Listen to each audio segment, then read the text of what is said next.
Blade Talk with Scab and Joe. The American experiment requires us all to push the boundaries. What's up, everybody? Welcome to Blade Talk with Scab and Joe. Sit back, relax. We got a pretty good show here.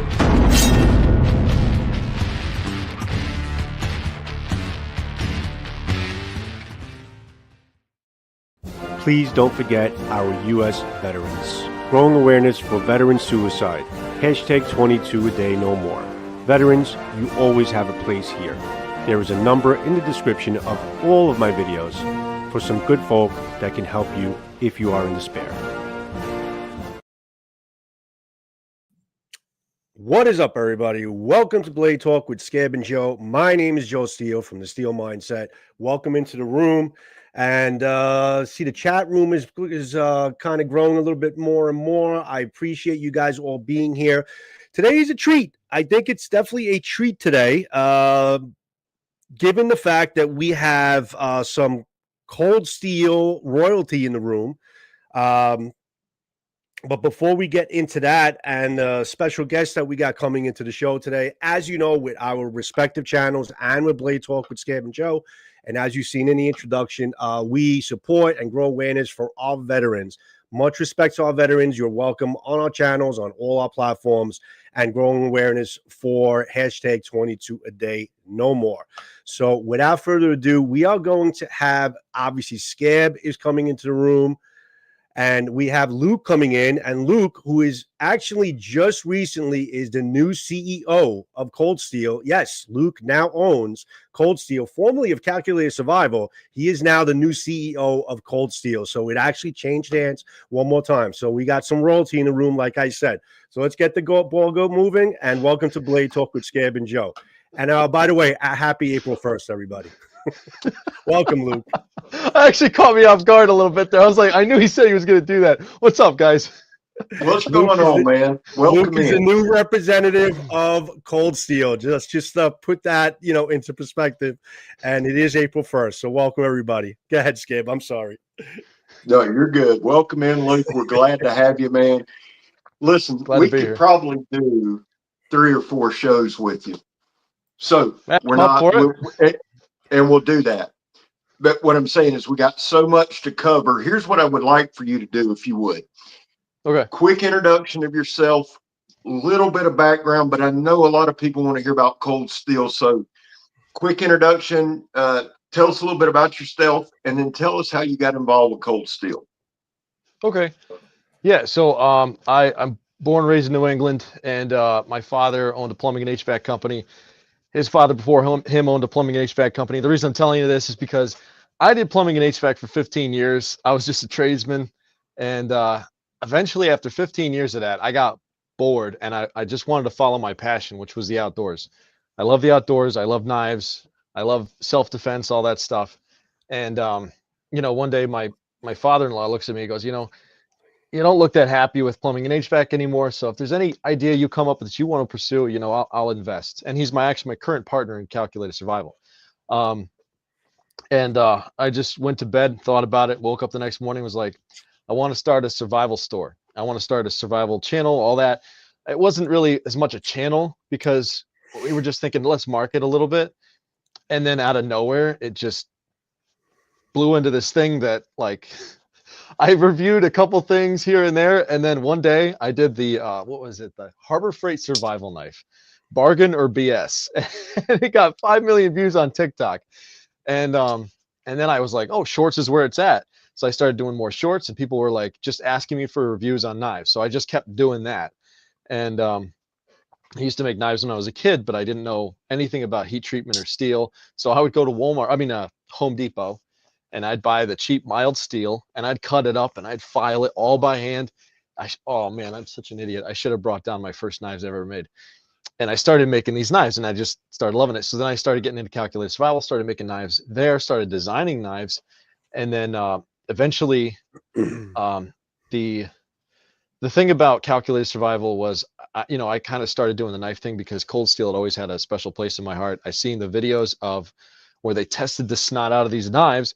And I was like, I think that's brilliant. I love it. The demonstrations are what sold me. So then I built this machine. I don't have it here. It's actually in Wisconsin with Keith. Other people know him as Stick. And so it's a machine that basically has a scale and puts pressure on the lock until it breaks or whatever. And this one can take like 1,800 pounds, by the way. The Mayhem by Cold Steel. And so I made one of those. I did a video on it, and then Cold Steel saw it and asked me to make them one. So then I just started talking to Cold Steel more and more. And then as time went on, like I'd see them at the shows and we talk and stuff. And then eventually, here's where I don't know what I can say, but I'm going to say that I think that, well, Keith got hurt and he didn't know basically if he was going to be able to keep doing it, like swinging swords and throwing and stuff like that. So he was like, based on this injury, I'm kind of unsure. And so they reached out to me. It was like, hey, can you start, doing videos for us? And, at this point I like Keith, right? So I go out to Wisconsin and, I started doing videos with him. I freaking love the guy. From his videos, he's a borderline annoying salesman. In real life, that guy's a brother. I love the absolute crap out of him. I mean, what a genuine dude. You do not get you get Keith, but you don't really know Keith through his videos. I mean, he's a great guy. So now he wants to stay on because we work well together now. Yeah, no, So that's good that he's staying on with you. Yeah, I think it's important too, because too many people have already basically seen his face, and he's like, such an integrated part of Cold Steel now. But I think it was kind of a shock to the cutlery world when he became the face of Cold Steel, because he was from the archery world. He has a lot of patents in the archery world. And so basically when he came on, he had a few videos with Lynn, and then that was it. He had to take over, and that was kind of how it went. And you're like, who is this guy? And nobody really knew from the cutlery world. So I'm like, hey, it's a good idea if we keep him on, because he is Cold Steel. He's been Cold Steel for so long, and everyone's like seeing my videos. They're like, where's Stick? I'm like, well, I guess you're sticking around here, buddy. But like, he's just an awesome and genuine dude. I don't want to see him go anywhere. I don't. I want to do this stuff with him, and I want to help make Cold Steel a better company. I think Cold Steel's best days are ahead of it. And part of the reason they brought me on too was because they wanted, well, I said I wasn't going to come on unless I had a hand in quality assurance. There's certain things that were very important to me. And those are basically in my contract. I love Cold Steel for its strength. I love them for the folding knife locks. It's essentially what makes the strength of a fixed blade as carryable as a folding knife. And that is such a great combination right there. And that's what won me over as a kid. And that's never died, and it's not going to die. Well, two things real quick. First thing is this: Cold Steel is fun. It's always been fun. It will always be fun. It should be. Yeah. We had Lynn Thompson on not long ago. That's kind of like one of my icons in this thing, man. And he was a blast. The second thing is this: most people that don't like Cold Steel folders have never carried them, because you can carry this, which is the Espada XL. I carried it the other day to work, not meaning to. I got up, I did a short with it, and it pisses people off so bad on YouTube. So I do it for that as well. But dude, it was literally lunchtime before I realized I had it in my pocket. So you could have this or the Storm Cloud, right? You could have either one, and they carry the same. I don't know of another company that does pocket knife carry like they do. Talk to us a little bit, just briefly, about some of your favorite Cold Steels, and then jump into what you would like to have a hand in with the quality side, because I'm interested to hear your take on that. Okay, so one of the absolute, shall we say, unique things about Cold Steel is, of course, its folders, and that's because of the locks that are so strong. My personal favorites are going to be, well, I got the new one here in Magna Cut, and I kind of had a feeling you'd ask me that question. This is actually, I like the spear point better, and I do like serrations. Okay. A lot of people don't like serrations, but I don't have a problem sharpening them, and I think that's pretty much what most people's issue with them is. If you don't know how to sharpen it, you just don't like it. you don't know how to, maintain your blade, and that's understandable. But the Cold Steel Recon 1 has been in my back pocket for about 10 years. Love the thing. But now I got to start carrying other knives. So the 5 Max, I absolutely love this, and I love the extra large too. I bought the extra large. The 5 Max, oh my gosh, dude, I have beaten the absolute tar out of this thing. I've chopped down trees. My man, I love it. This thing is awesome. So for its strength, actually, I think we put this one up to 1,400 pounds on its lock because it's so much thicker. Like I think it's this video right here. If I'm going to show, I think it says Cold Steel Triad Lock. I'm not sure if it's out, but I want to show this. Actually, this is an interesting piece machine you got here. I wanted to actually show this. Hold on. Now, did you make this, Luke? 8010 light about a month ago. The machine you in the guys back? been asking to see a triad lock in my new jig. Okay. So, and I made one for Cold Steel too. Torture test. The one with the whole screen and everything. Sorry about the music. Well, I bottomed out my turnbuckle. I can't seem to get any more adjustment on this thing. Yeah, 550 pounds. It went up to a little past that, but a bunch of you are probably going to say this is fake. There's no wiggle on this. The downside is that it appears as though we have a closing issue now, but if you just push it a little harder, it closes. If you look, these got warped pretty bad. I'm going to actually take this apart and see if I can bend these back. So I bent the liners straight again. Wow, that's crazy. That is tight. That's pretty cool, man. Thanks for watching. Yeah, see, so something like that, I wouldn't call customer service. I just fix it. I mean, hold on one second. Yeah, well, so like this, I bought this. Okay, I'm gonna get a lot of hate from Cold Steel corporate overlords for this one, but when this was actually a Lynn Thompson Warhammer, and it came with the plates on the side. Hated them, so I welded on a 1.5 inch fence post, and then I wire wrapped the handle. This thing it's so much stronger, so much better, and you just this is my all-time favorite. I've got 150 pieces of Cold Steel. This is hands down my favorite. I think I have you. And to know that Lynn killed 2 donkeys with it is just amazing as well. Wait, yeah, yeah. Have you heard that story? Oh yeah. No, I didn't. Yeah, he shared that with us here on the channel. That was Peter-rific. Yeah, he bought 2 donkeys and killed them with the Warhammer, but they were old, so it was okay. This is my favorite, bro. I mean, hands down. And you get all the dumbasses talking about, oh, that'll shatter. I've hit everything under the sun twice with this thing. And now I hate what they call them, planjets or whatever. I hate them. I got rid of them too. I got to make you one of these. So I see someone. Victor said fence post is the handle, but what I did was I cut up 1.5 inch fence post and I TIG welded on the front. This is back when I just bought my TIG welder, so that's ugly as all. That's the ugly as original sin right there.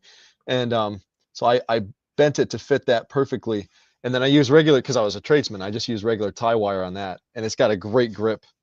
But the fence post is not the handle; it merely protects the handle. Yeah. And then somebody else said bring back the Desperado.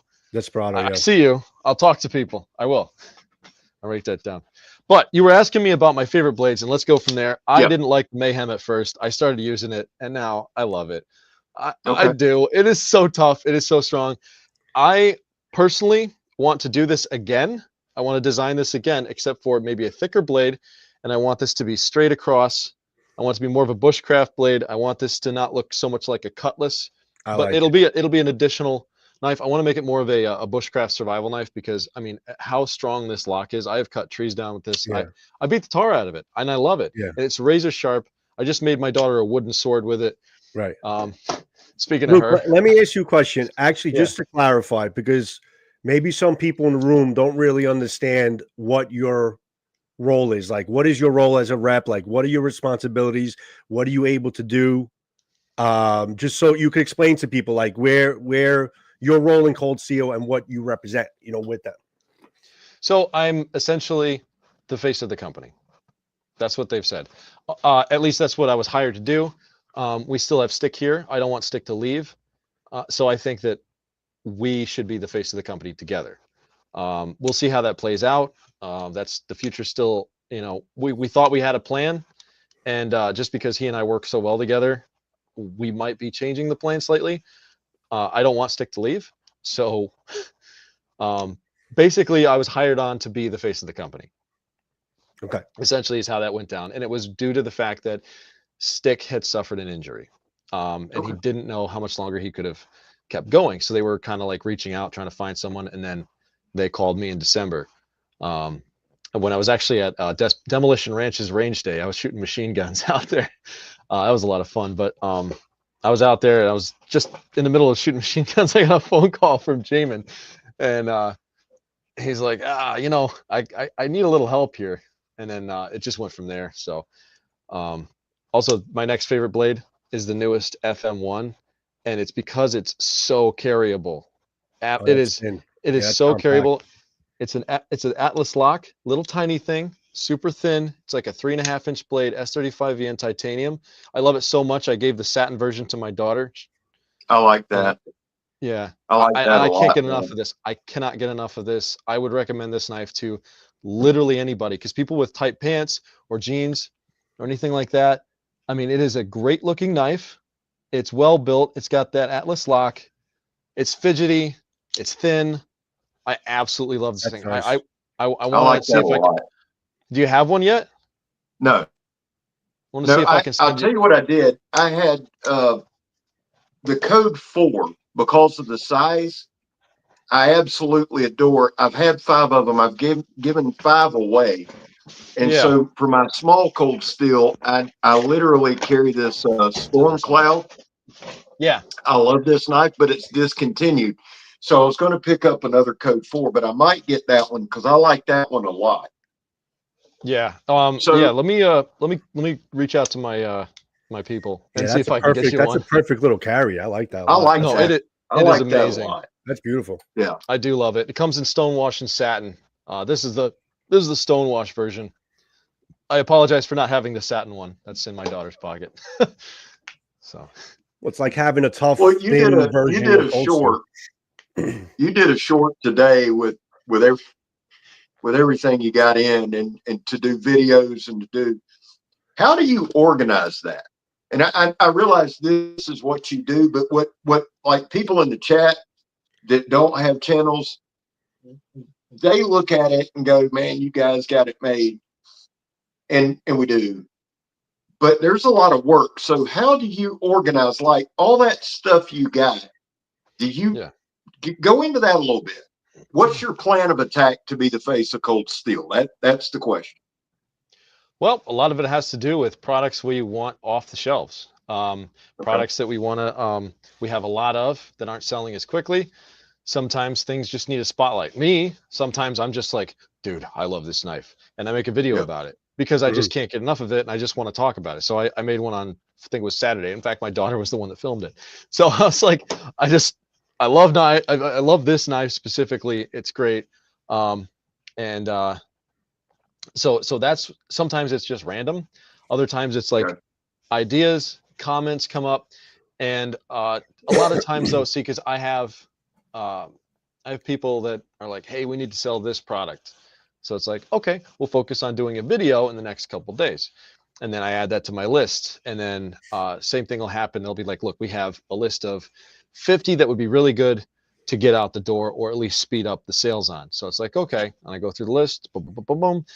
And, you know, the ones that really hit me and I'm like, oh, I know what I could say with this one. Like the Engage, the 3-inch Engage is just about as thin as this one. It's just about as thin as this one, you know? And I gave this one to my, gave this one to my father-in-law to hold, as well as the super thin 3-inch Engage. And he was like, I like the Engage more. And I love this one, but I guess that one just worked better for him. And that's the thing, is every knife, you know, you can't just have the perfect knife. There's no such thing as the perfect knife because everybody's different. There is same thing with a gun. There is no perfect knife.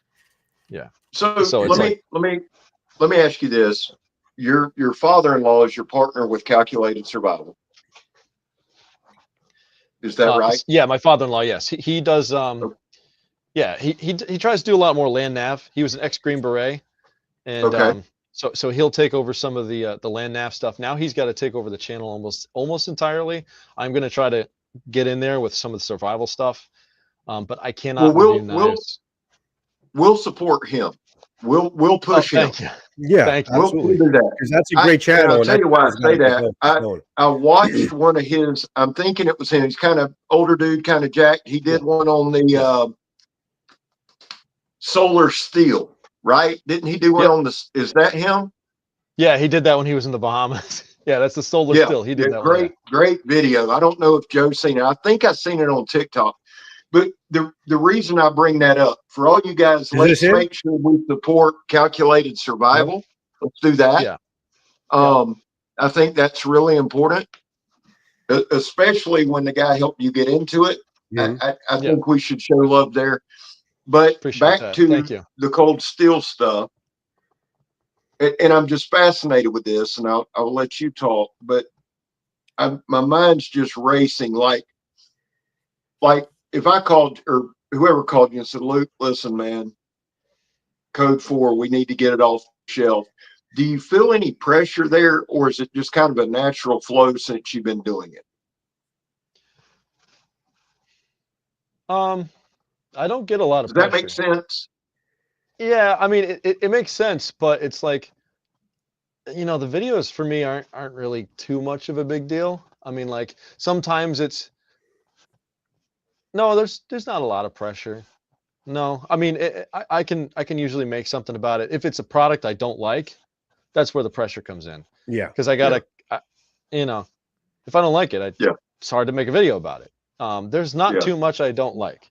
I'll be honest. There's really not too much I don't like. There's a few things, but there's not a lot. So, and they haven't asked me to do videos on the stuff I don't like. So. Yeah. Well, you're like me. I'll say this. Like Joe has a certain style where everything's very. I don't think anybody beats Joe's video from a cinema standpoint, right? I like the off the cuff stuff. Of course, mine looks like I'm filming it from a bathroom or something. But when you like all the stuff that you were showing, all the stuff, I was sitting there looking at it, just kind of smiling. Do you have to organize your day? Because I know with me, I would want to run out and do as much as I could. And Joe's been here with me on a weekend. He knows like the work when it comes to YouTube. Do you have to dial it back some, or are you still in that full steam ahead mode? No, I'm probably one of the more disorganized people out there, and I literally just wing it. There you go. I'm like, oh snap! I got to put out this fire right now, and I got my fiance's grandmother. I'm redoing her basement, and every once in a while, the guy doing the construction, he asks me, "Hey, can you get over here and pipe in the shower real quick?" All right, and then sticks over there like, "Hey, what are we posting today?" I'm like, "I'll be back in a few minutes," and I don't have service over there. It's so and then he'll back me up and he'll make a video or something like that. But you got boxes and boxes, drawers and drawers of cold steel there. So yeah. Is it a matter of like, can you make up your own agenda and say, listen, I really like this one here, I'm going to highlight this one? Or do they give you an agenda of knives to say, listen, we have to get these out the door. We need to basically, like, how do you organize what you're going to be doing on a weekly basis? There's probably, because it is a lot of knives you got there. So it's actually overwhelming looking at it. Listen, coming from a content creator that has, and Scab can see it, and Scab can look at a box of knives and be like, how am I going to attack this right now? I mean, I got like 15 knives in this box, 10 knives in that box. Like, what is your method of attack? Or is that a preset for you with an agenda that Cold Steel gives you of things that you have to do? I probably have to do one video a week of mandatory, like, oh, we have to figure this out. But mandatory, I got to get 3 videos out. I'm trying to do 7 or 6. I'm trying to at least take one day off. I'm trying to put more out there. Like, you don't show up and do the bare minimum. You show up and you try to overdo it, man. Right. And you push as hard as you can. Content is key. Yeah, and honestly, what's happening is because we're posting more frequently, the YouTube algorithm is pushing the channel in general more than what it was before. So we're seeing better analytics, and it could be for a lot of reasons, but regardless, we're getting better analytics because we're working harder. And we don't have to be working as hard as we are. Some of the people have said, you don't have to post so much. And I'm like, I want Cold Steel to be, I want it to be the best. I want it to double in its size. I want it to do great things. And that's why I joined. And it's funny because like in calculated survival, I walk into Blade Show, everyone shakes my hand, says, thank you so much for everything you do, because I go through, knives in a very honest way. And now I knew this was going to happen.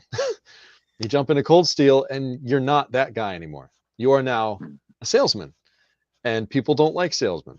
But I'm not just a salesman because they're asking my opinion on heat treatment. I'm actively in conversations about the heat treatments of certain products. If we have an issue with something, they send me the charts and the sheets, and I look them over and I say, you need to make this correction, this correction, this correction, and then they take it back to the factory.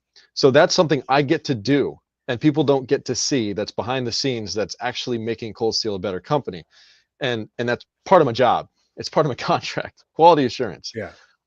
And I'm so happy that's part of it, because I want Cold Steel to be a better company than it was even under Lynn. Now, whether that's possible or not, I want to see what we can do. I'm going to work for it.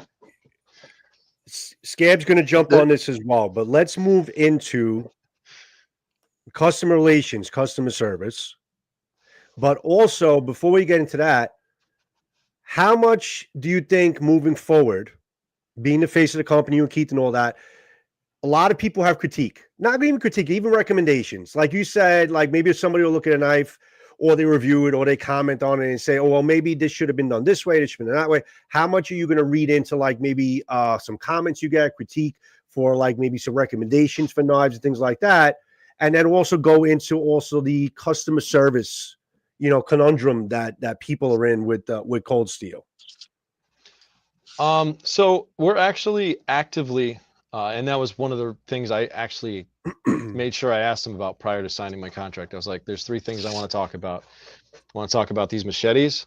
I want to talk about the sheaths, and I want to talk about customer service, because I think those are the 3 biggest complaints we're getting right now. And I'd like to see those eliminated, because that's going to make Cold Steel a way better company, just focusing on those 3 things.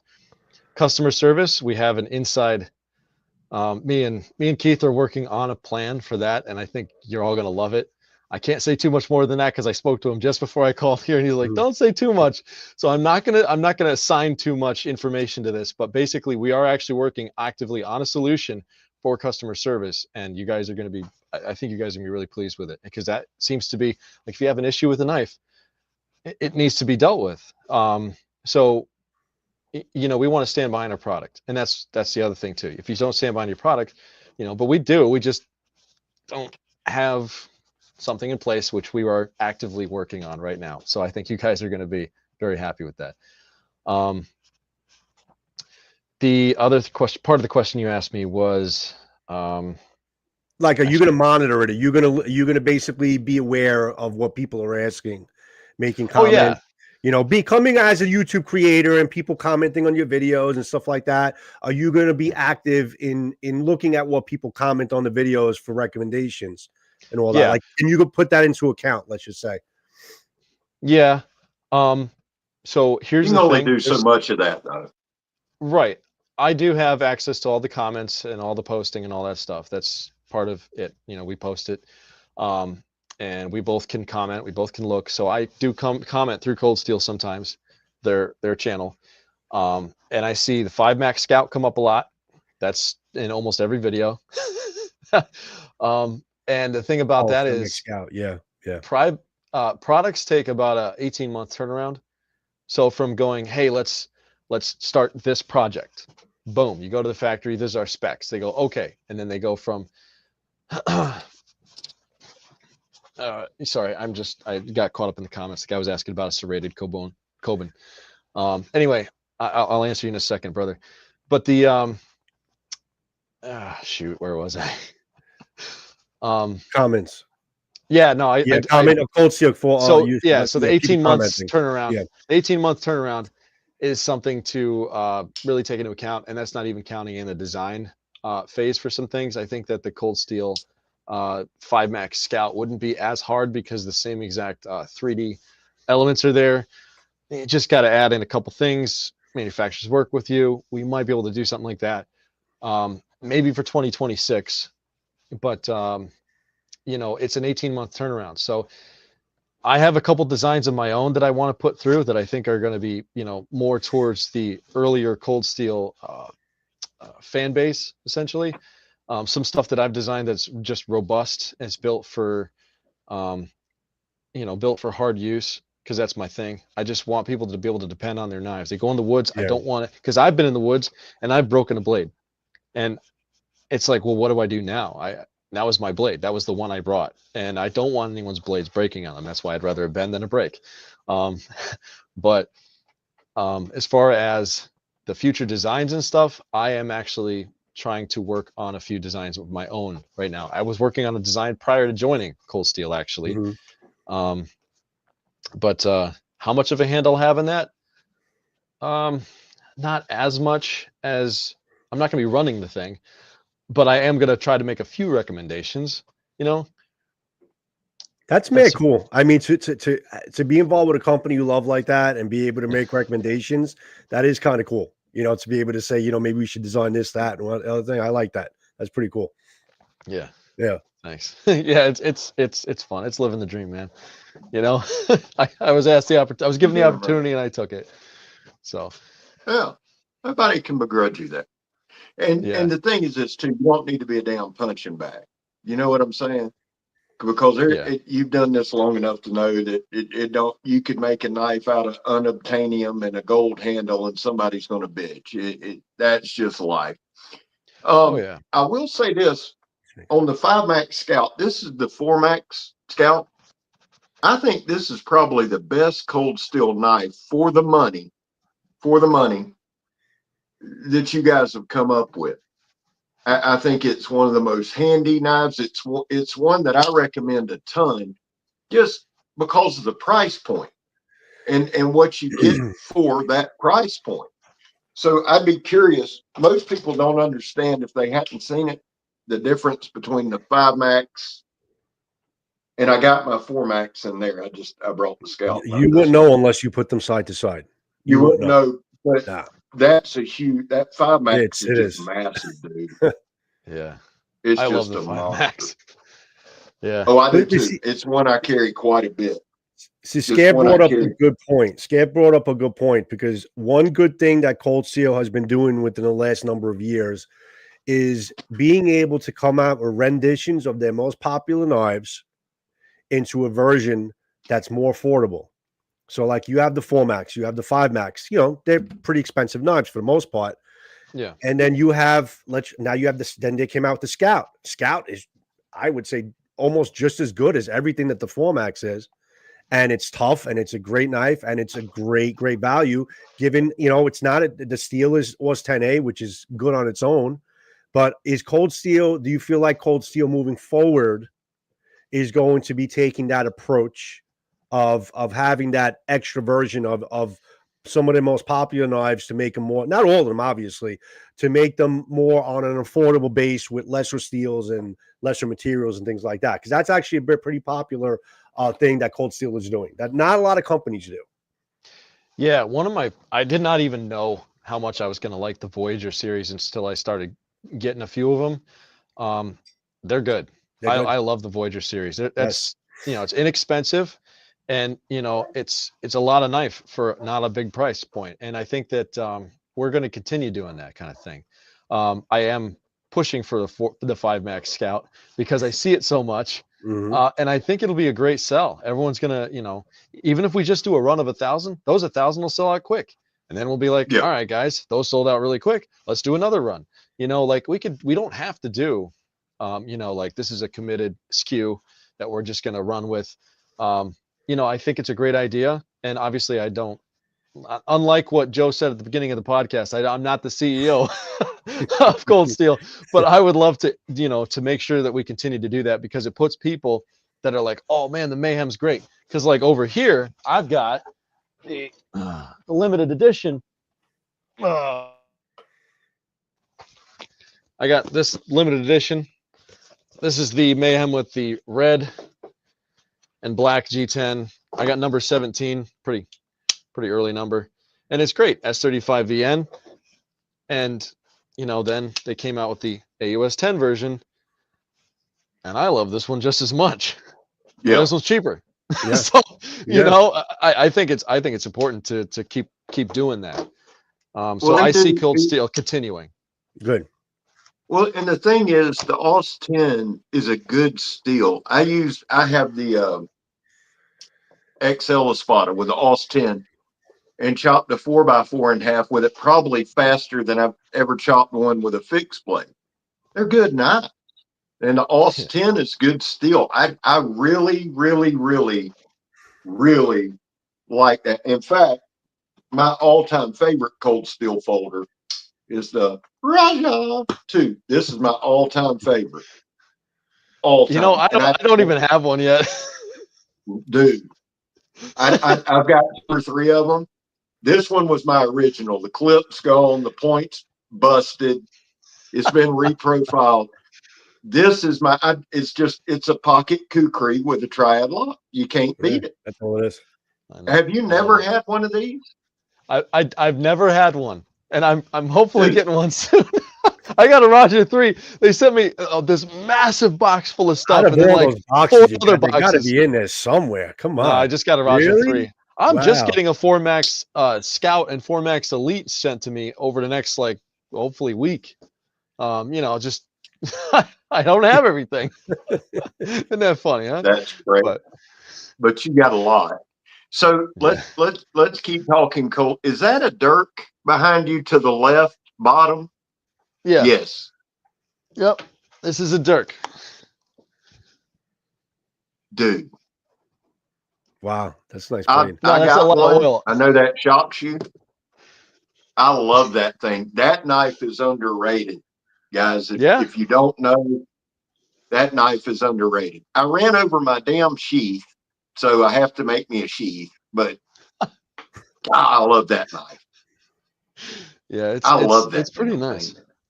I stabbed this through. Well, you can get it.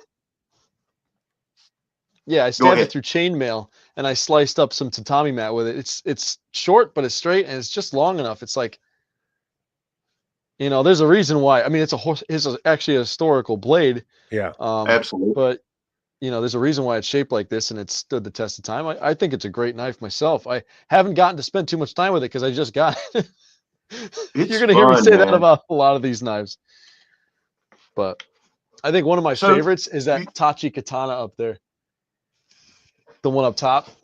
You got to bring that a little closer. We got some Kadana people in the room. Yeah, this thing. Let me see if I can turn my light on. That's wicked. I don't know if it overheated. Hold on. There we go. So I don't know if you can see the. Yeah, I see the Hamon. Yeah, it looks nice. So that's the Damascus too. Yeah, it's folded steel, and it's got some really nice fixtures and stuff. That's actually one of the better ones. I like the look of this one. Oh my goodness, this thing is so light and fast. Can I see the spine without cutting yourself? Oh, no, the spine. Turn it. Yeah, I want to see the spine. It's got the right amount of meat, not too much. It's pretty good. Okay. Yeah, maybe I could hold up an FM1 for the reference. Yeah, I see. It's not too bad. It's not like too bulky. It looks like it should be pretty lively. Yeah, it's nice. It is nice. I love this thing. It's awesome. Yeah, and I've had the opportunity of cutting a lot of tatami mat with it, so that was awesome. Sliced through 5 tatami mats so fast that they just stayed in place. I had to knock it over. I thought I missed. Yeah. I was like, wait, what the heck? I walk over, go bloop. Now, you have the heavy duty cane sword, right? Yep. Right. Yeah. That thing's another one, man, that's underrated. Yeah. It's a sword.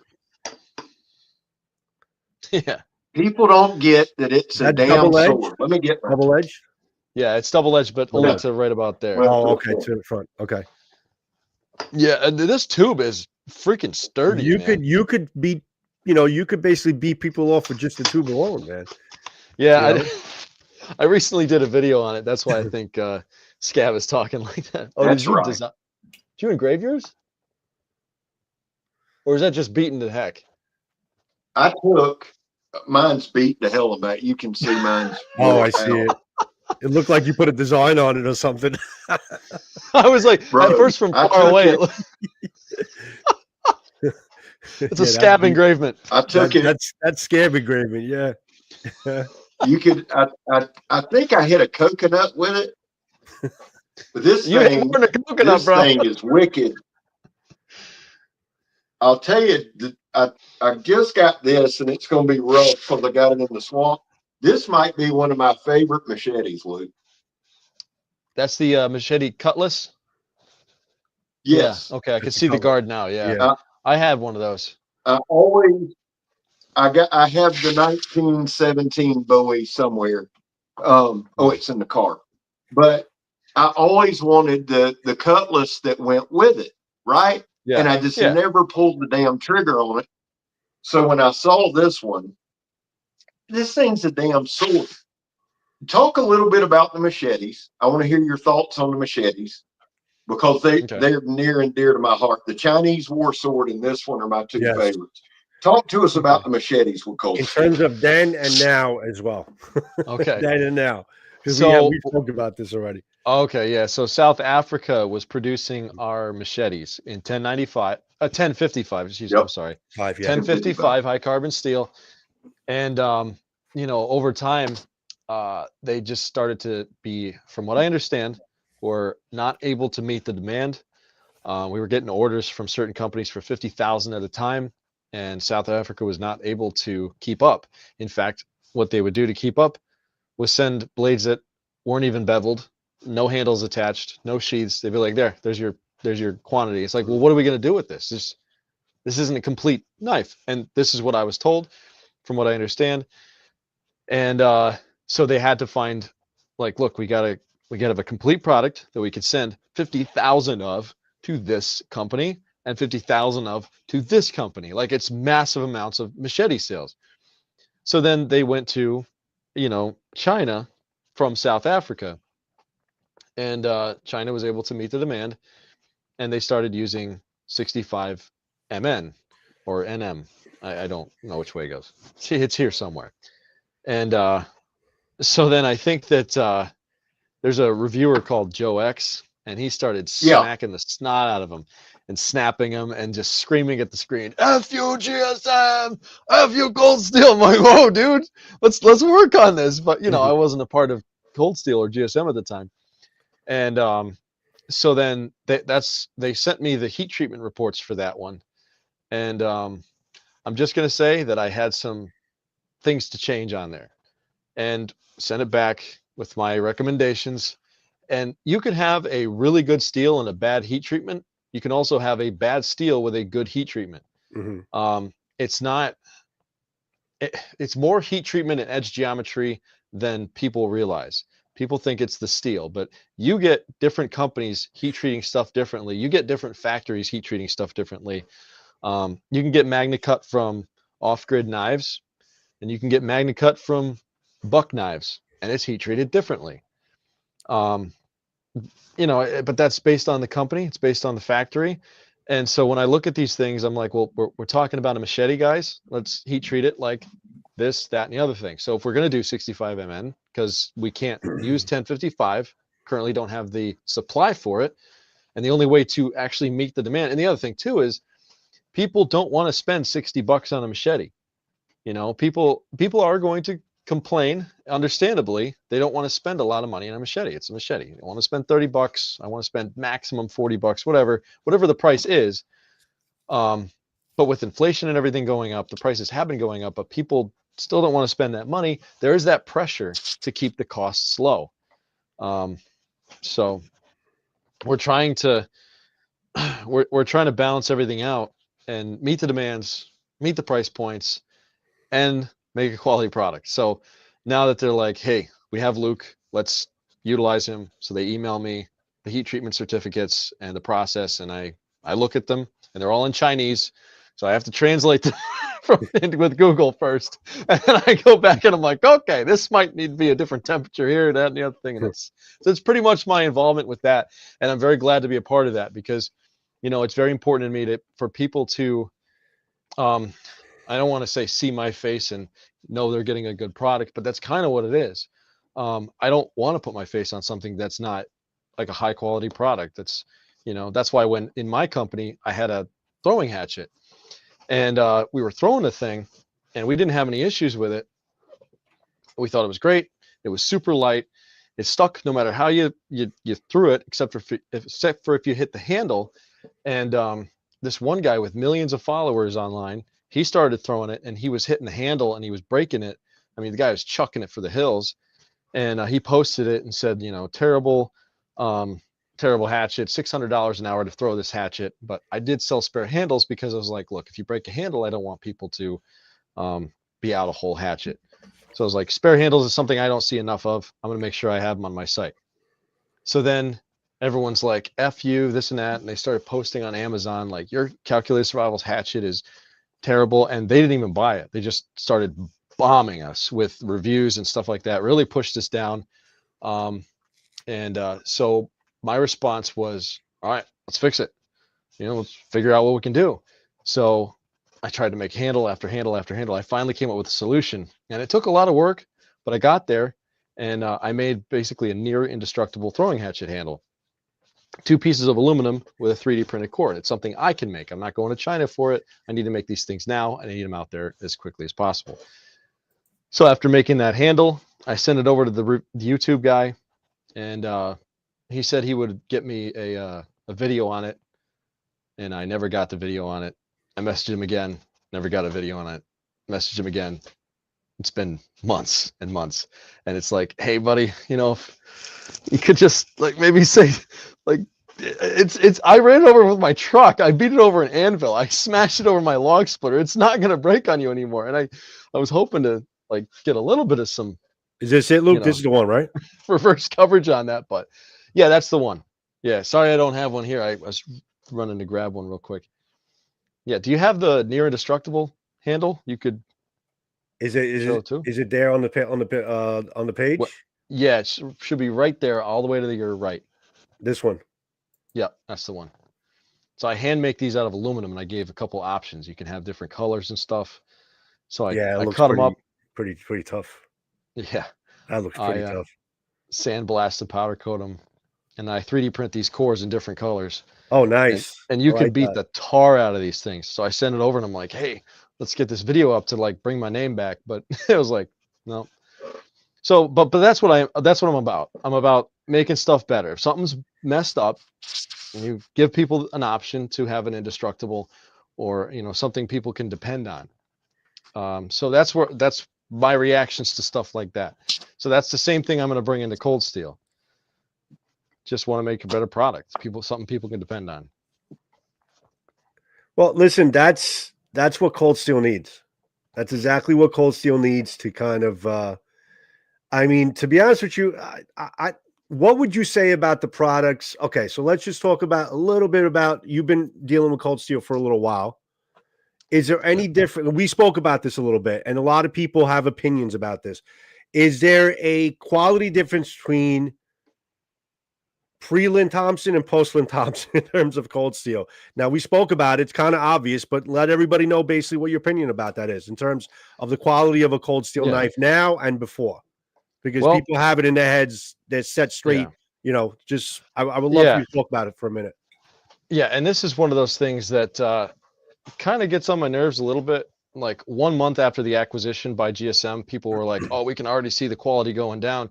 But like I said before, people don't realize it's 18-month turnaround for product. Yeah. So they were using Lynn's product and saying, oh, the quality's already gone down. It's placebo effect. Nothing had been produced by GSM at that point, and they were already saying that. So then once GSM acquired it, it's not like they changed factories. They use the same factories, same process, same design, same everything. There is no difference in a lot of regards. And like we've had to move the South Africa one for the machetes, so that was a change. There have not been too many of those changes, and I think the one biggest thing is something we're working on is the customer service. We are focusing. We're coming up with a plan for the customer service right now, and other than that, we are using the same factories, and we are also working on the issues of changing factories and making sure we're getting the same quality as when we were in South Africa for the 1055 machetes. So as far as that's concerned, I have had a lot pre-GSM. I purchased a lot of cold steel, and if I had an issue with it, I wasn't one of those guys that called customer service, was like, I want this fixed or this changed. Like I just, like I knocked off, this is a pre-GSM katana. I'm still waiting on my Warrior series to come from them. Pre-GSM katana. And for years, this Kashira had come off, and I just took the wrap and tied it around, put a square knot in it, called it good, left the ends hanging out, didn't care. This had fallen off, again, pre-GSM. What I did with it is I put it back together. I learned how to do the traditional wrap, and which came in handy because I just did the same thing for my daughter's wooden sword that I made her. And but I learned the traditional wrap and I put it back together. And I'm more proud of this thing than if it was just straight from the factory. I know how this thing went together. I know it's tight, and I know it's not coming back off. And this thing, I just glued it back in place. I mean, like, yeah. And this is pre-GSM. And people could see that and go, that's GSM's low quality. When that stuff was happening prior, it's stuff happens. You're going to break stuff if you abuse it. I was hitting trees with this thing. I was hitting stainless steel cookie sheets with this thing. I was not being nice to it, and it broke. It just did. And I had a bunch of pocket knives. Like I've snapped the tips off my Recons. I snapped the this was a here, hold on one second. I'm gonna put this back. This is a pre-GSM pocket Bushman, but as you'll notice, it's got a handmade blade. I made this one. This is 1095. I put a Scandi grind on it, and since I use it so much, I never actually put a coating on it. As you can tell, I don't use this part, but I use this part, so it wears off. I welded the pocket clip on. Again, pre-GSM. If I had an issue with it, I just made it work, you know? So negativity gets traction, man. That's what it is. Negative shit. It's like you do with the tomahawk. You'll get more views with negativity than you will positive. It's a fact. Yeah. It happens. So people and people, we live in a whiny ass society, right? So people will comment negative that never use the stuff. Your handle, I mean, you know it as well as I do. You've been in the game. I saw the same stuff with cold steel. And my thing is this: what are you doing with it? What are you doing with it? I mean, because you're not buttering a piece of toast and the blade fall apart. That's not happening. You're doing something like normal people do, and you broke it. Just say, hey man, I broke it. Yeah. Dude, hey, real quick, I see Adrian FYTR35 says the Talwars came with a rattling stop pin. I thought so too. And then I took the pocket clip off and I put it on the other side, or I put the screws on, and it actually stopped it. It's actually the screw plate is inside, and yeah, it does rattle. But that's not a stop pin or anything else. It's actually the it's just one here. The screw backer for the pocket clip. Yeah, sorry, dude. Sorry about that. I saw the same thing, but it's not the stop pin. It's actually just the how do you saw it? Embedded threaded portion underneath. It's for the pocket clip. So I know what you're talking about. Let's talk about this. Okay. Oh, this seller replacement Conceal X or scabbard for the SRK. For the SRK, I don't think they have one. They don't sell any aftermarket or additional sheaths. Just the one. But let's talk about the sheath.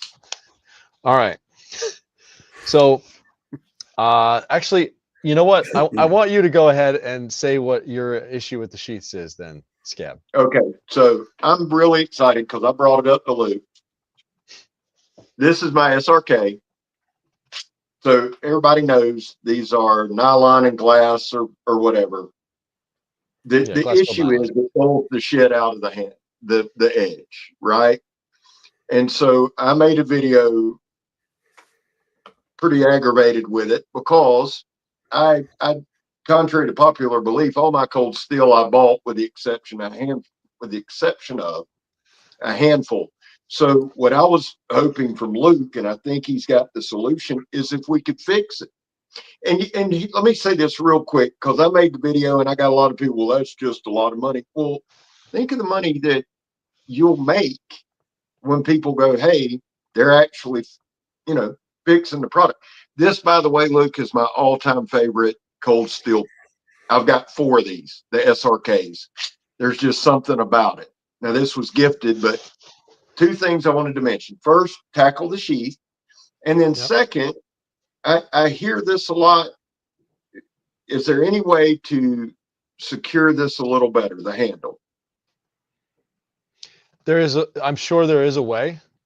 That is going to be a design process that I will have to work on.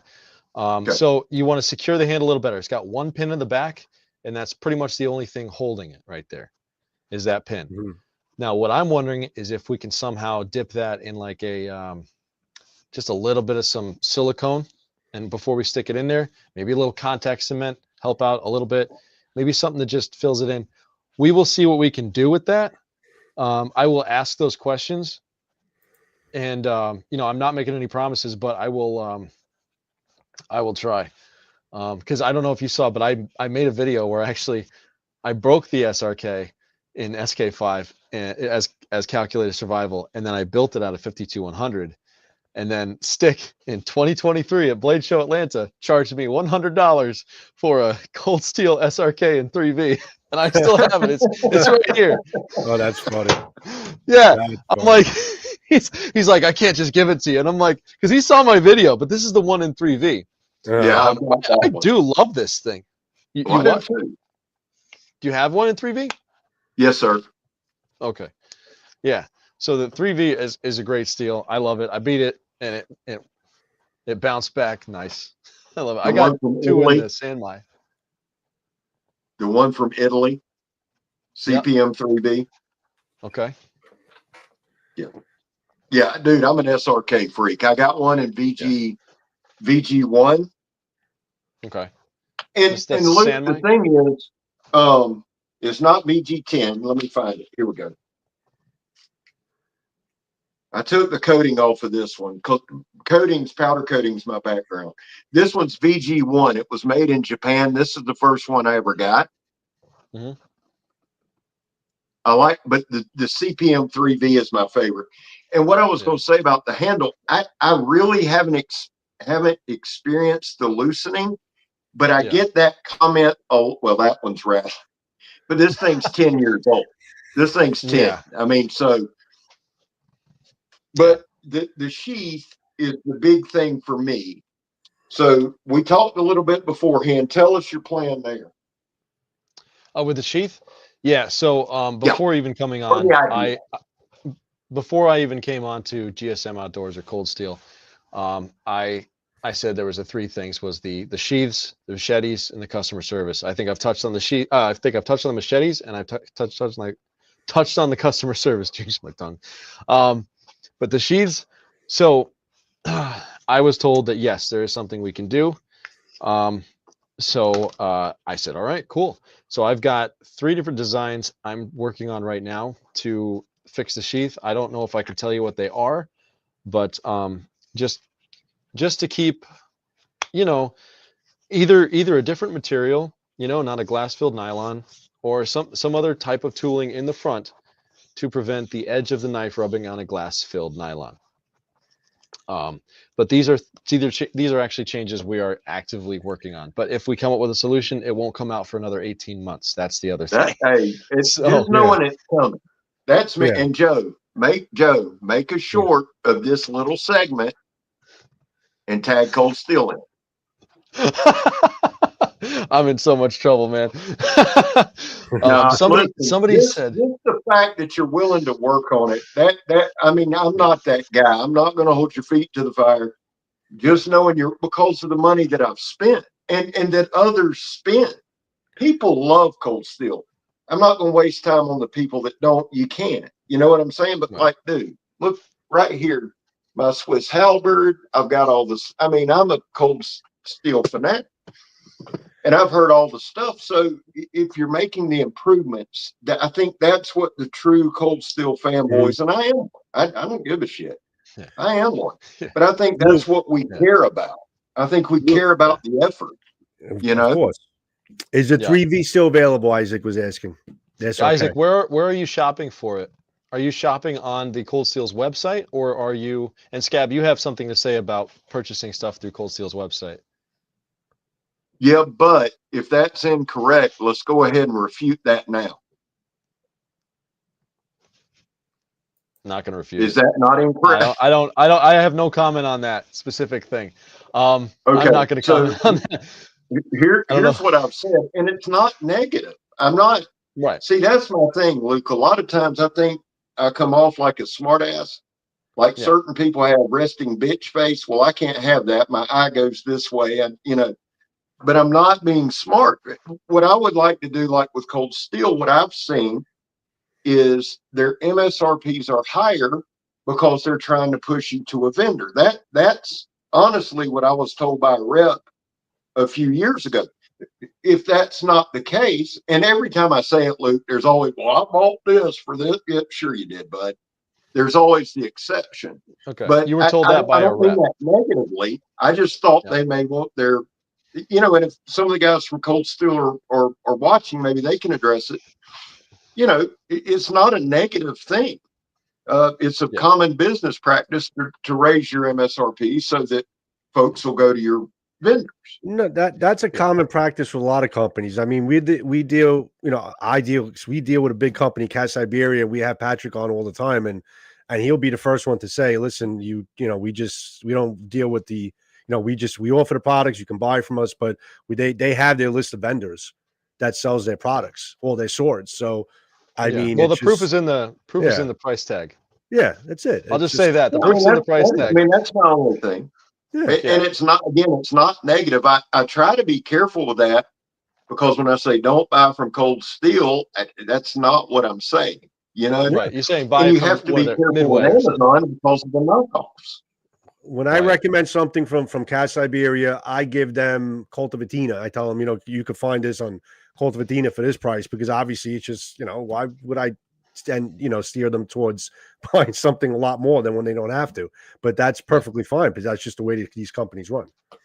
Yeah, it's like when I was looking at the Voyager on our website, and I was seeing the price of the Voyager on the website. Then I went to another very popular website where people buy books and stuff like that, and it was quite a lot less expensive. I'm like, this is definitely a workman's knife. It's not very expensive, and we have to outprice that. We can't be the lowest price. We can't have a price lower than one of our vendors.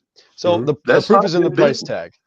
Yeah. And to what he was saying, he had actually just commented back and said that he was on the website. I thought it was still on the website. And we're still making it and selling it from what I understand. So if you're not finding it there, maybe check the old internet bookstore that turned.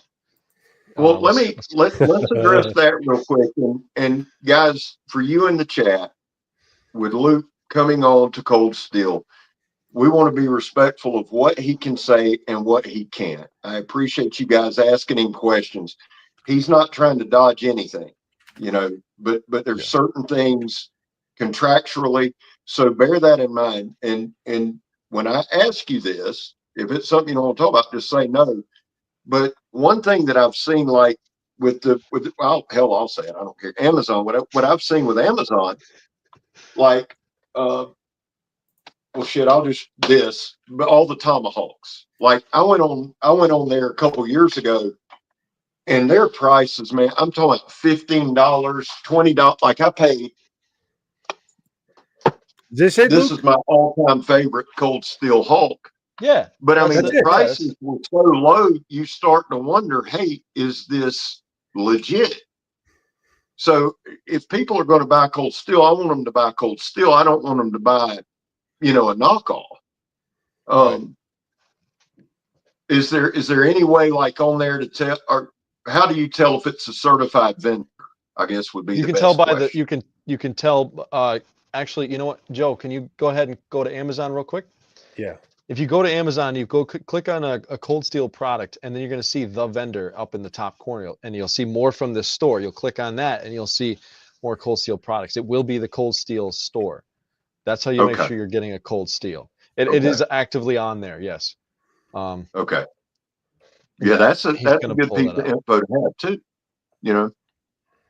Yeah. Because I know Midway USA, they'll come out with some shit, and you're like, wow. You know what I'm saying? Like relatively inexpensive. Let's prices are just like, put it that dude. way. Huh?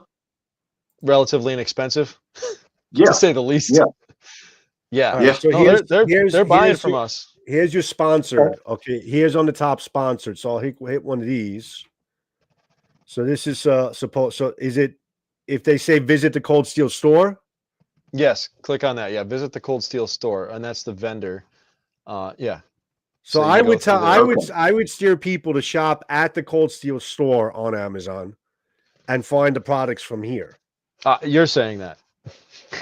No, Disclaimer. I mean, am I wrong? I mean, is this like isn't isn't this their basically their outlet in terms of selling the Cold Steel? Yeah, no, they're the ones that posted to yeah, that's the Cold Steel store on Amazon. Okay. That is the Cold Steel store on Amazon. Blades. And today I was looking because I'm like, should I put my 1917 Dutch Cutlass up on the wall back here? And I went to Cold Steel's website. I'm like, I don't see it. So let me check somewhere else. Yeah, and then I that's went to one I Cold Steel's store. want, dude. Currently unavailable. I'm like, oh geez. Well, I'll send you mine. No, man. That's one I wished I would have picked up, and I didn't. The thing too, and again, we'll try to keep it in the realm, but we were talking about some of Cold Steel's budget stuff. Yeah. And one steel that I think Cold Steel does a great job of, and it's people that make it for them. This is the little Razor Tech. Now, this was gifted to me. It's in Cold Steel's 4116 stainless. I have found with this stuff that you can get it hair shaven gnat's ass sharp. And a lot of people, that's cheap. It'll get sharp. You see this, Joe sees this. We live in this YouTube age where everything has got to chop a brick in half, and Right. I'm a part of that. You're a part of that. But Yeah. the truth is, something like this little knife here, it's got decent thickness. You can get it hair popping sharp. And if you're younger or if you're on a budget, something like that, you could camp with that all day long, skin, cape, dress, whatever you needed to do. And I think that's one thing I'd like to see, and I hope you encourage that more and more, is using some of the lesser steels with correct heat treat, because some of these things, I've got the Peacemaker 1, dude, that thing will cut you looking at it. It's the 4116. So I'm hoping you guys continue with that stuff too. Yeah. I'm pretty sure we will. I know that the which one is it? It's Scandi Grind. It looks like I hate to say the company name, but the Morgniv. I should know the name of the. It's in here somewhere. Isn't it the Finn Wolf or Red Wolf? No, Finn Red Hawk. Wolf's work tough. The Finn Hawk. That's it. Yeah. This is in 4116 as well. And I did an edge to edge with the Morgniv. And let's just say the Morgniv. Well, I don't know if I could say that. I'm going to say it anyway. When I did it, it kind of mushroomed out a little bit, and it was just soft enough to it mushroomed. And then the Finn Hawk held up, but it didn't mushroom out. It didn't crumple like the Morgniv had done. Yeah. So like you're saying about 4116 is it's a harder, better edge retention steel than some of the stuff you're going to get. What do you got there? There's two more. I love these. Aus 8A, the Coben. Yeah, this is Peacemaker. Aus 8A. This is the 4116. I hate Aus 8A. God. And that's thanks to Cold Steel. But this little Peacemaker, this thing is wicked, and it's that 4116.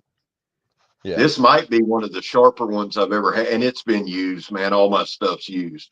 But this thing, it could get wicked. Yeah. Did they really only make 1,000 competition choppers? Said, yeah. Did they? Kev, what's going on, Bubba? That's who built knife guy. Did they only make 1,000? I don't know. I do not know. That's the dude that chops all the nails in half. Kev. Yeah, Peter built knife guy. Yeah, I saw he did a video on Cold Steel's 3V the other day, and I was like, "Well, that's a skinny little knife to try to chop a nail with." But hey, in all fairness, it is what it is.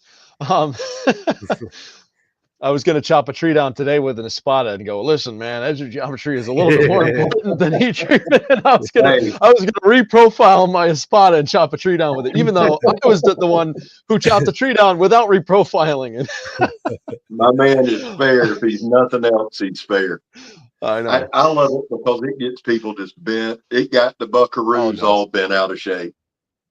Oh my God, just go insane. So, you know, the joys of YouTube. Kev's actually one of the better dudes on here, man. Let me ask you this. At one, before I forget, I have a favor of you. Okay. Are you familiar with Full Tang Clan? Brandon from Full Tang Clan. Is he the one that he's a knife thrower? Yeah. Yes. Yeah. Yeah. All right. I need you to like. I need you to like one of his posts with the cold steel. He's posting every day until Cold Steel likes one of his posts. And like today, snap. he had all his machetes and swords and all that out. I just sent him a knife to throw. He's an awesome dude, man.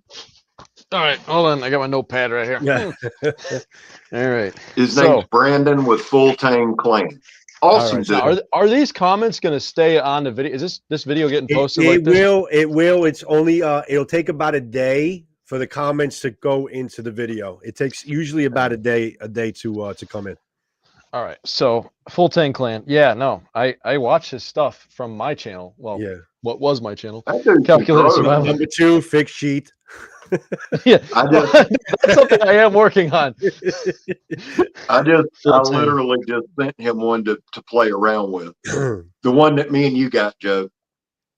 Yeah. So I just wrote Full Tang Clan, give him some love. Yeah, absolutely. That would make his day. And he's a good dude, man. Guy can throw. He's sick. That dude's sick for that stuff. He's literally dedicated his life to that, man. He's as good as he's going to get in terms of his trade. He cultivated himself. Well, now he does. They do Danger Fest. Danger Fest, which Joe, me and you need to go to that one year. Danger Fest, yeah. We need to go. Yeah, I heard about that one. Competition, 1,000 competition. Oh, them guys have a ball, son. Yeah, they got swords and all. They're doing all kind of stuff. They have an absolute ball. So, look real quick. Yep. Real quick. I know you're excited. This is what I'm saying. We could go and go and go and go and go. We'll do a couple more of these, man. I got no problem with that. Well, there's a plan in play, but anyway, go ahead, Scab. There's a plan in play. So somebody reached out to me. This is the Recon Scout in is it 01? Wow. No, 01 high carbon. Okay.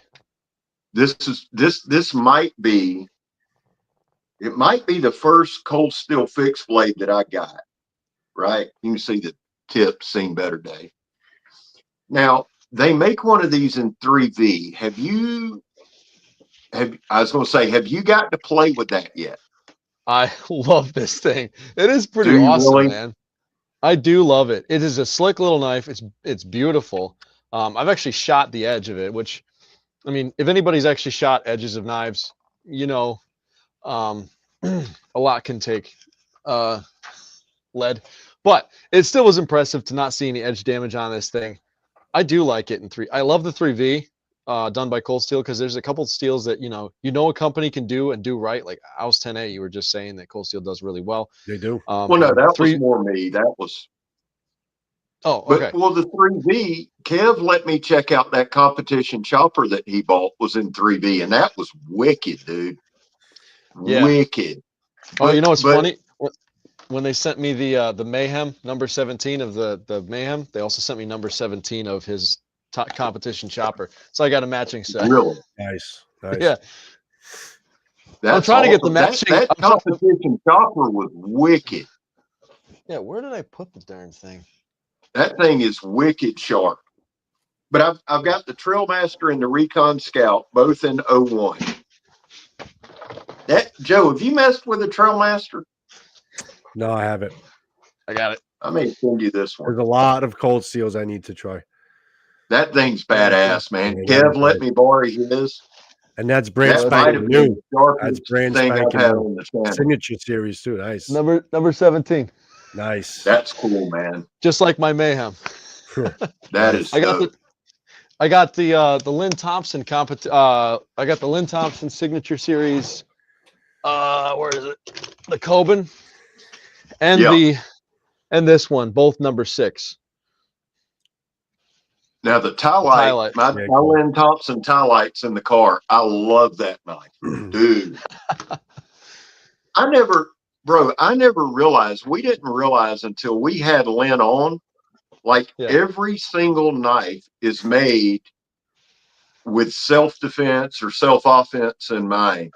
That was kind of, so when you mentioned like up front, you know, your love of self-defense and it falls right in line with where you're at.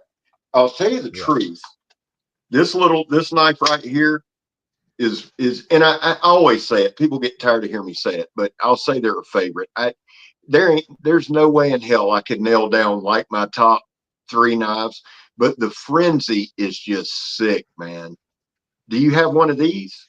Do you No, like I only it? have the 3.5-inch versions, and Bro, I beat the this tar is out of just them. sick.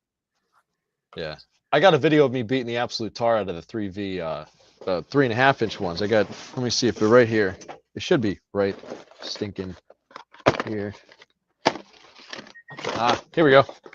Found them. There. Get back Yeah, in your see, that's spot. what I'm gonna get.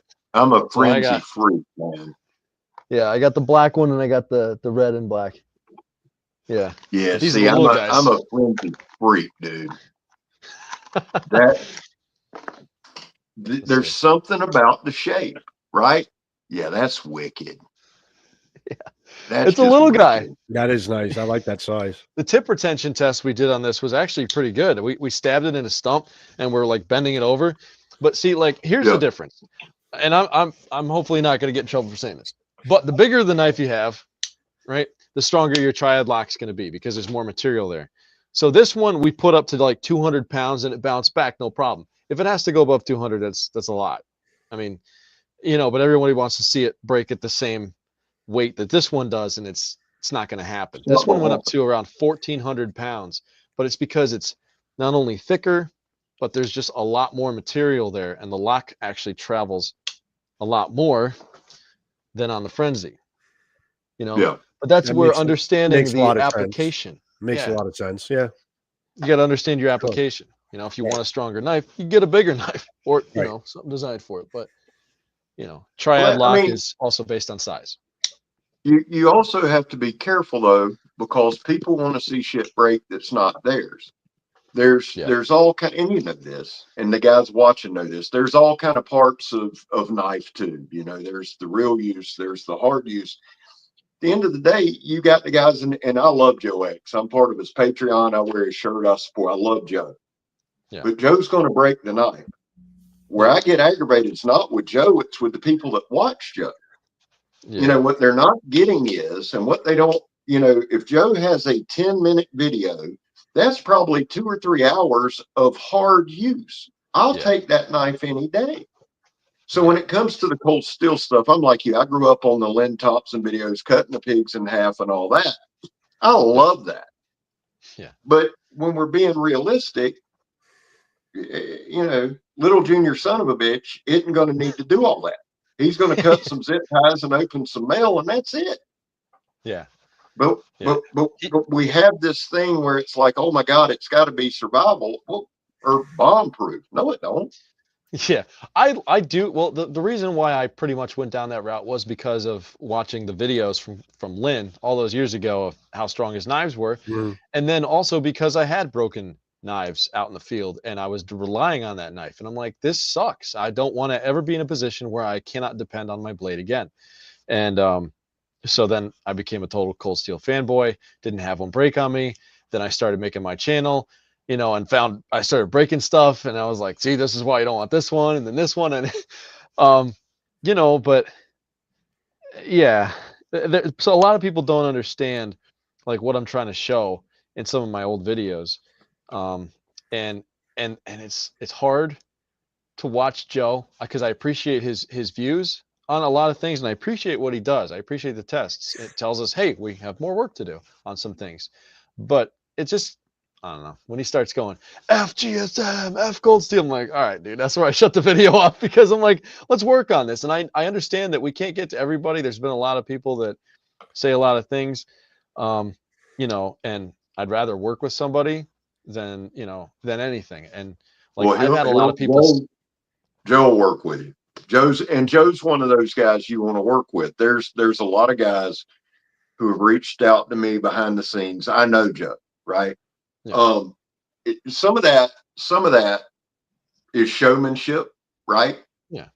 Yeah. Some of that's getting a response, but I can tell you, if you were to reach out to Joe with something, he'd be on board.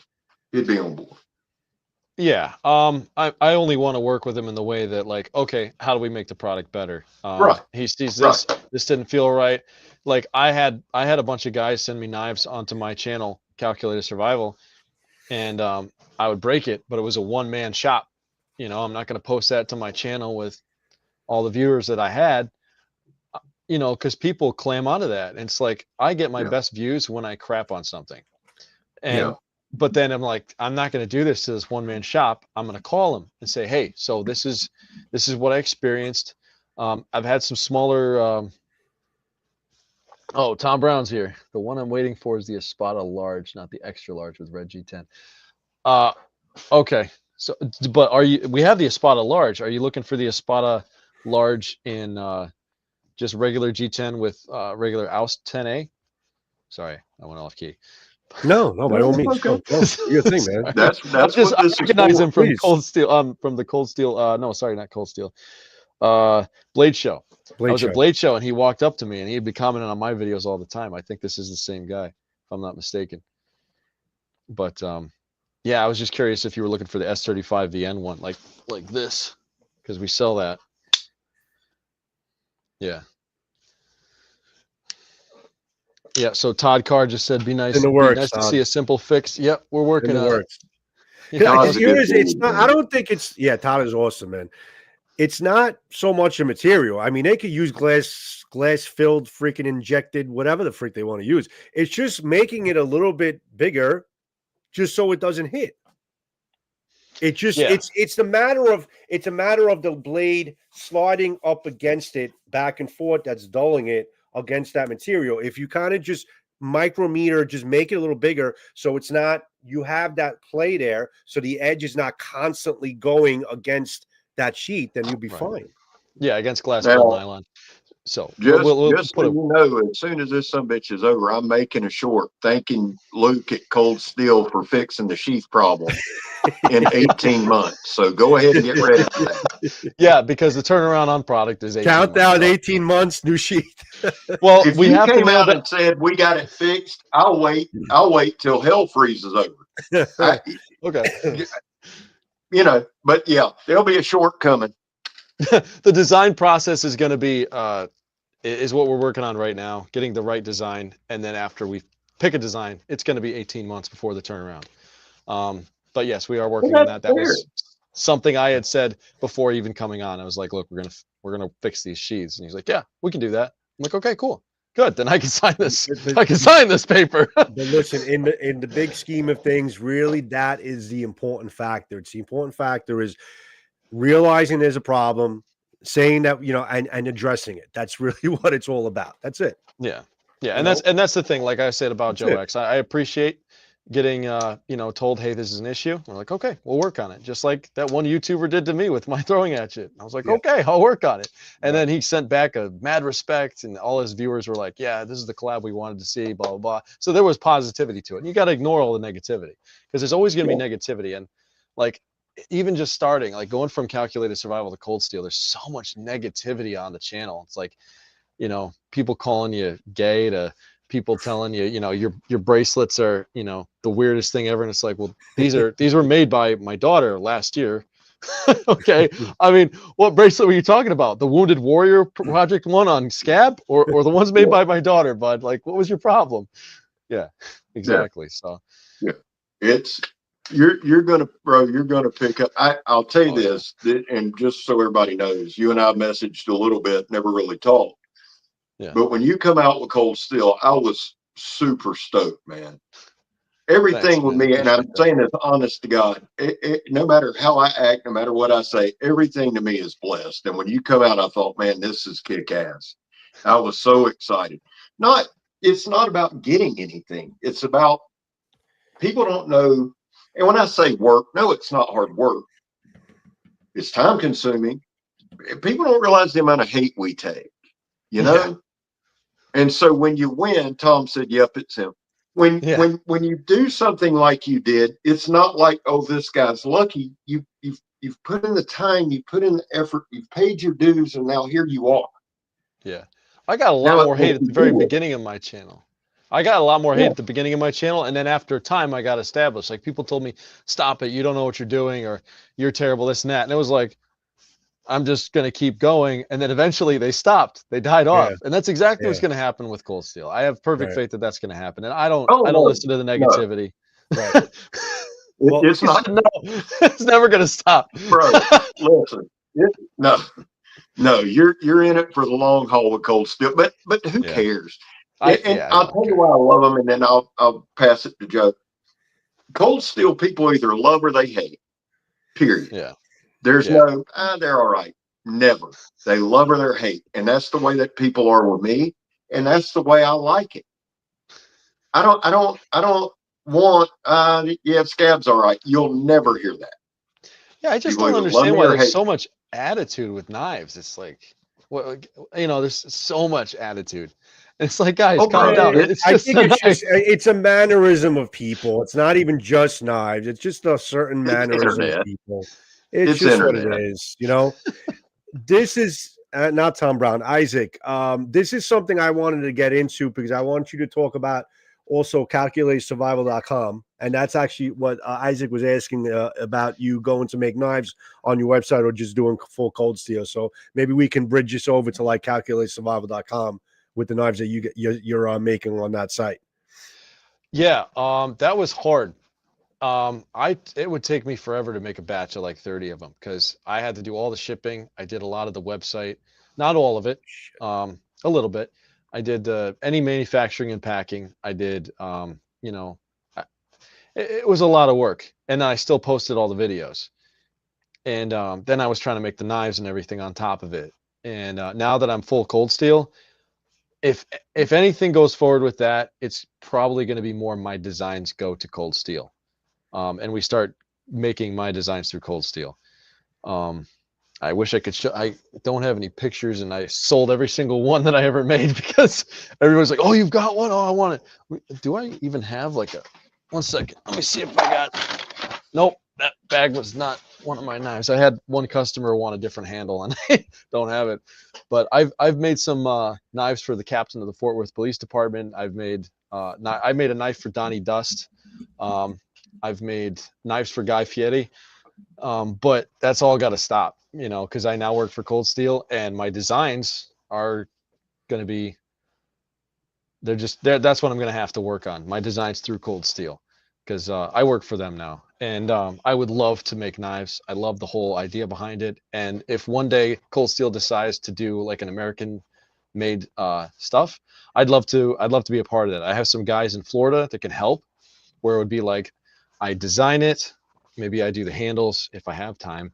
I have a bunch of good guys down there that are like, hey, we can grind. This guy's good at heat treating. This guy can make sheaths. And we do like a 1,000 or a couple hundred run of American-made knives for Cold Steel. I would love to do that because these guys, they need work. And at the same time, people want American-made knives. It's a win-win. So I'm like, mark this day, April 1st. 2025, because I think that sounds like a master plan there. That sounds great. The Republic, isn't it? The Republic that's American made. That's a great knife. Yeah. Great. That's the Republic, and I don't think I did it a perfect justice, and I think that it could have been thicker. It would have survived my test if it was thicker. It actually would have survived my test if it was MagnaCut, because MagnaCut is tougher. It has the same edge retention as S35VN, but what the heck is that? Anyway, so this is the Republic. It's a good knife. People always called it like an SE5 copy. But it's here's the thing. It's a great shape. It's a great design. It's built for, basic bushcraft and stuff. And I smashed it sideways. The first time I hit it, it actually took it like a champ. And then I went to straighten it and I snapped it in half. But that was, and I don't think I did it justice on my channel when I did that. The steel wasn't designed for that, and it really made it look bad. But the integrity of cold steel at that point is what stuck out to me, because they were like, look, we're not going to tell you not to post a video. If you want to post a video, go ahead. That's your prerogative. We're not going to try to bribe you or do this. The only thing they did was send me another one just in case it was a defective blade. That was it. Right. But no, they had integrity, and they said, do what you got to do. And they even sent me another one. They didn't stop working with me. And I posted a video showing that, hey, the first one I hit didn't actually break until I flipped it around and beat it again to try to straighten it out. But yeah, it is a great knife. I do like it. Is it my favorite knife? No, I've got my own design for my favorite knife. If it was my favorite knife, I wouldn't design knives, right? Exactly. So Exactly. anyway, I'm never It's happy. a good knife. It did well. It did what Yeah. it needed to do. And what I always say, Luke, is this: if I break a knife, that's a problem. If a knife breaks on my channel, it's a problem. I do hard, and I back off. The more I do it, the more I find myself trying to dial in my skill set. You know what I'm saying? There's a certain brand, and they sent me some today that I'll go insanely hard on, because that's kind of what I do with them. But with things like the Republic and the cutting knives, Yeah. you just kind of, I find myself trying to improve my skill set and showing the knife in that manner, if that makes sense. Right. I think No, it does make sense. Yeah. Here's one that from Cold Steel. This was a gift, and I love this damn thing.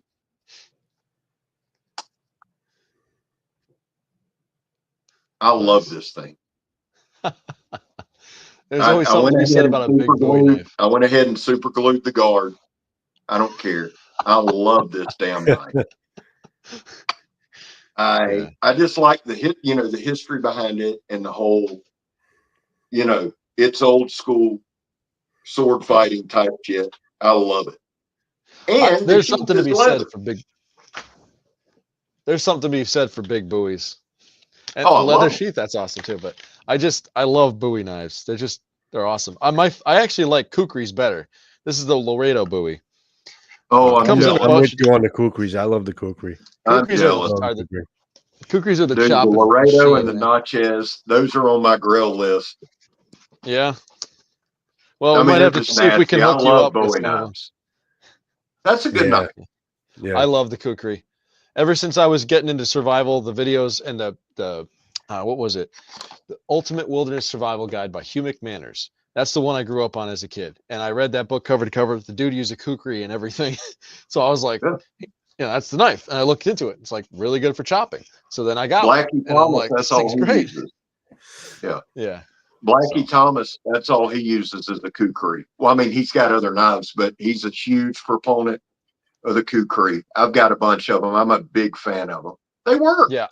I was building a shelter with a hatchet, and I had a kukri machete. And I was like, it's so much easier to use a kukri machete than it is a hatchet. Right. And it's funny. I'd rather a big knife than a hatchet in a lot of regards. In fact, it can be safer too. Like when I'm out in the woods and I want to split wood and I'm cutting the wood down with my Bowie knife, I can cut it up. I can cut it off whatever I'm doing. I stand it up and I can baton it through, and I'm precise. People take these hatchets and they go like this, and they swing it and get their hand out of the way just in time, and then what's this guy? Luke, are they gonna bring back the Gurkha kukri without the stupid guard thing? I have no idea, to be honest with you. And didn't you say something about a 5XL shirt before? I don't know if we have any of those, bro. I'll see what I can do. Let me write that down on my notepad. Hey, go up. Did he say? Let me see if I can go up. Actually. Yeah, I'm gonna see. Oh, it's right here. It's right here. Oh, 5XL. I will ask. I will write that down. And I don't think this. You said stupid guard thing. You're talking about You're talking about this guy right here. That? Yeah, that was a Lynn Thompson idea, I think. I don't think that's. I don't see like. that how that would be a big problem. That I mean, you guard. can. I got a bandsaw. You could shave it down a little bit and just buff it Yeah. down, and it's not a big thing. But Yeah, no, I don't think we are. I don't think that was in the cards. I think that was Lynn's design actually for because he did all the parrying. That was his big thing. He wants to, you know. I've done a little bit of sword stuff in the past, and I always had a problem getting hit in the hand. So I love guards personally. yeah, I don't have any problem with guards, especially the fact that I am dealing with a lot of sword stuff. So having that guard is always a good thing. Not getting your you don't want your palm to go into that sharp end there at all. Yeah, 5XL shirts. All right. I had to plug up and charge in. Any other big questions you guys had that I can write down on my notepad? Actually, what big things that we had? Definitely sheath design. Got to make sure we keep the question of the hour right there. Keep the gas on that one. Yeah. Yeah, because there will be a short being made. There will be. Yeah, I get more pressure from you than I do from my corporate overlords. The countdown has started there, Luke. And I'm kidding. I say corporate overlords as a joke, but they're actually really easy to work with. They're very nice people over at GSM. That's all. They really are. Right. So. Well, Joe. Yeah. So, Luke. Yeah. I honestly think that, and I'm sure I speak for Scab. We can I would love to make this an ongoing show as you get new products coming in, as new designs coming in. And we can just basically, come in, do a show, prop up new designs, new products that are coming. I think this could be definitely an ongoing show that we could do together. Yes. Especially now that we have the acquaintance and stuff. I think it's going to be a great thing that we can keep on following up with Cold Steel. Yeah, absolutely. I am. I would love that actually. Right. I think it's great. I love talking about this stuff, and it's good to hear back from people. Yes. I like to get feedback, and Give I'm people seeing the a lot of opportunity, feedback. right. Yeah. Here in the comment section. And this will be, like I said, this will be up in about a day. Like it'll post obviously kind of, like by tonight, but it'll take somewhere around like close to a day when the chat is going to go into the load up like with the video and stuff. So but then everything that's here is going to be basically going in. Okay. Yeah, really quickly, we've got some people here. Thanks, Luke. I had a kukri with the guard, but the addiction took it away from me. Addiction? Desperado would be awesome. I'm just going to write Desperado because a lot of people have been asking. A lot of people, asking about that. Desperado. Really? The leather neck? My leather neck, I beat the crap out of the leather neck. It never got loose. Any idea how to fix it? Hold on. Let me see a leather neck. I don't know. Mine's pretty freaking solid. I can't even see how that thing gets loose. Leather neck. I got my leather neck somewhere. Leather neck. Yeah, I got one here. Let's see. Oh, dang it. Yeah, I haven't even taken it out of the box yet. It's brand spanking new, man. I had another one kicking around here somewhere. I loved mine when it was new. I didn't even want to use it. It's a nice shiny coat. I love that plastic. That sound of that plastic when you open it. My guard. And this is probably okay. So the rubber probably got a little looser then. Maybe it shrunk, possibly. Scab's having tech problems, so he's trying to come back in. Okay. Okay, got you, Scab. All right.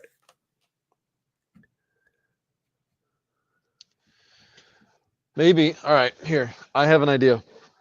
If you can, I don't know if you can see this, but if I pull this back, you see the seam there?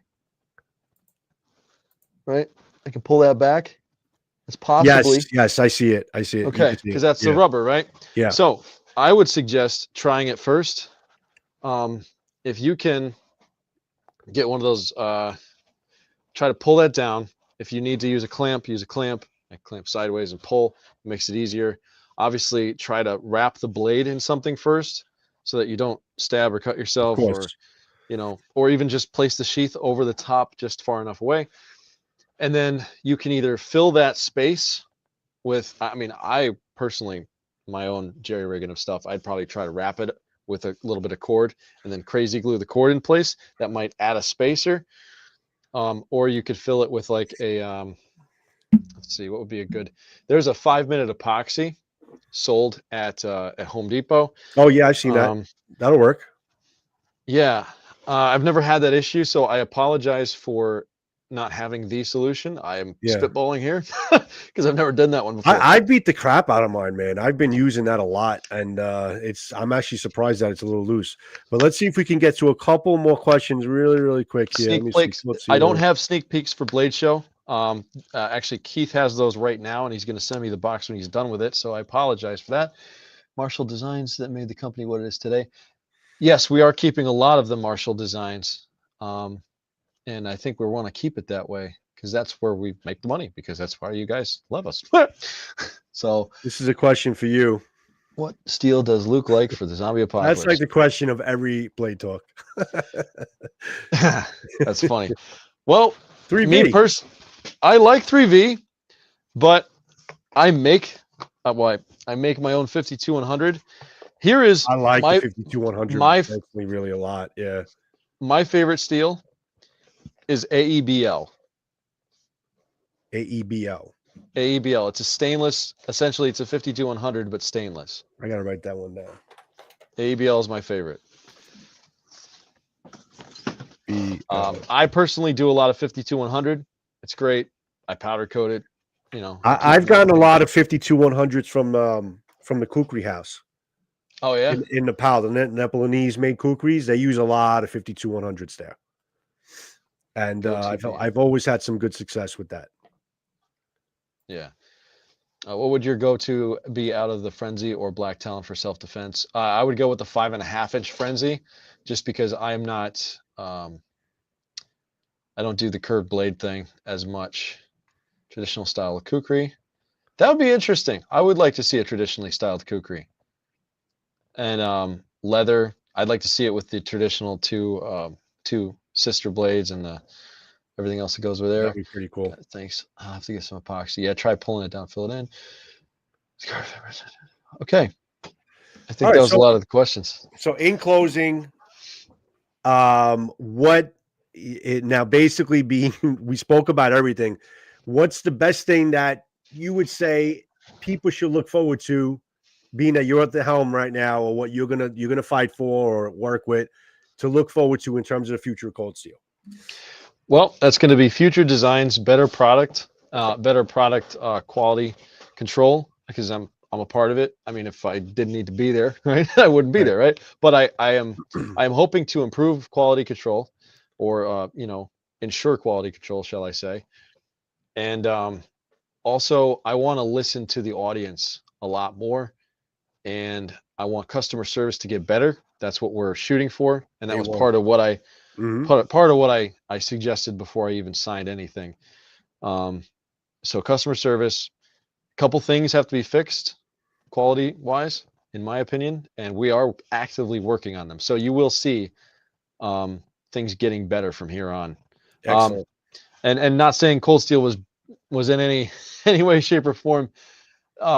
I think that a lot of that stigma was placebo, like I said, with the whole 1 month after the acquisition, with an 18-month lead time before any product came out. They were still saying like, "Oh, it's terrible now." It's like that's the same old product. Just having a representative come in and explain certain things is always a good thing. Like you explained the whole situation with the machetes. Yeah, that was a situation. The supply issue, weren't able to keep up. You had to scurry around, get somebody to fill the orders. Listen, it happens. It's business. I mean, that's just what it is. But it's always good to have a rep come in and be able to explain the situation so people know what's going on. So that's always a good thing. Yeah. It's that question. Yeah. So listen, we're going to keep this going on and on. We've had you on for a long time, but guys, listen, we're going to have Luke on again. I think this will be an ongoing thing, God willing, and he'll be able to come in, answer your questions. But if you guys can, if we didn't get to your questions, guys, and you're still in the chat room, put it into the comment section. Any questions you may have of Luke, I'm sure Luke will be able to go into the comment section, maybe just go through a couple things, and maybe we'll be able to answer your question and move on from there. So other than that, Luke, thank you, man. And guys, also Scab had some technical difficulties with his phone that died. He was trying to come on with his wife's phone, but it didn't work out. So he sends all his love to everyone in the chat. And he thanks everyone for being here, joining us on Blade Talk. And he'll see you on the next short he's putting out about Cold Steel. Yeah, I was gonna say he's not trying to get back on. He's making a short right now. He's making a short. He got out because he wanted to get a jump start to post that short about the 18-month wait to get that sheath fixed up and then get, you know what I'm saying, get that improvement in there. So he's doing a short right now. Trouble. No, I'm just By the kidding. time we press end, the short will be posted. I guarantee. Thank you for having me, brother. I appreciate it. Oh, Luke, it was a pleasure, man. I appreciate it. I'm going to end the live, but stay in the room. Don't come out. So, Sounds guys, everyone in Blade, thanks for joining us at Blade Talk. Luke, thank you for being with us. Scab sends his love. And we'll see you on the next show, guys. Have a good night. And post your comments if you have anything else you need to say or get across. Thanks, everyone. Have a good one, guys. Peace out.